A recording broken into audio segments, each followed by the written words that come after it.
अप्पी आमची कलेक्टर या आजच्या भागात आपल्याला पाहायला मिळेल की अप्पी आपली गायतोंडेला फोन करते आणि विचारते, गायतोंडे मला आता कामावर रुजू व्हायचं आहे, काय करू?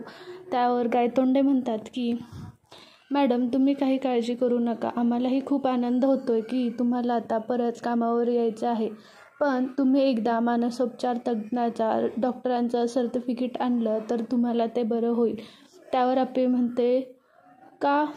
त्यावर गायतोंडे म्हणतात की तुम्ही तुमच्या मानसिक स्थितीत पूर्णपणे फिट आहात हे दाखवण्यासाठी त्यासाठी खूप महत्त्वाचं आहे.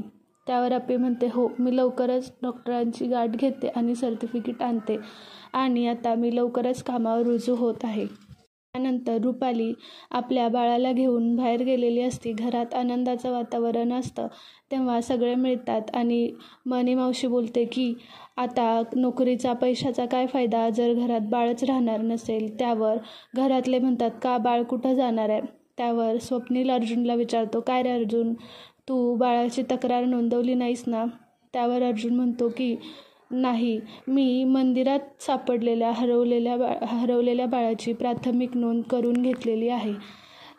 तर मनी बोलते की घ्या, आता बाळच राहणार नाही, आनंद कुठला राहतोय? त्यावर अप्पी बोलते की प्राथमिक नोंद केली याचा अर्थ असा नाही की बाळ आपल्यापासून लगेच घेऊन जाणार आहेत.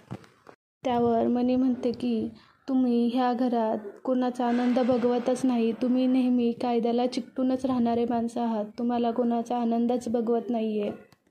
त्यावर मनी म्हणते की तुम्हाला काही कळतच नाही, दुसऱ्या मार्गाने ते बाळ आपल्याला दत्तक घेतलं आलं असतं. तेव्हा अप्पी रागात मनीला बोलते की दुसरा मार्ग म्हणजे कसला मार्ग?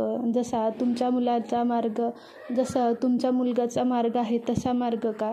तशा मार्गाने आपण बाळाला दत्तक घ्यायचं आहे का? त्यावर सरकार म्हणते की आणि त्या मार्गाने तुमच्या पोराची आज काय अवस्था आहे ते बघताय ना तुम्ही.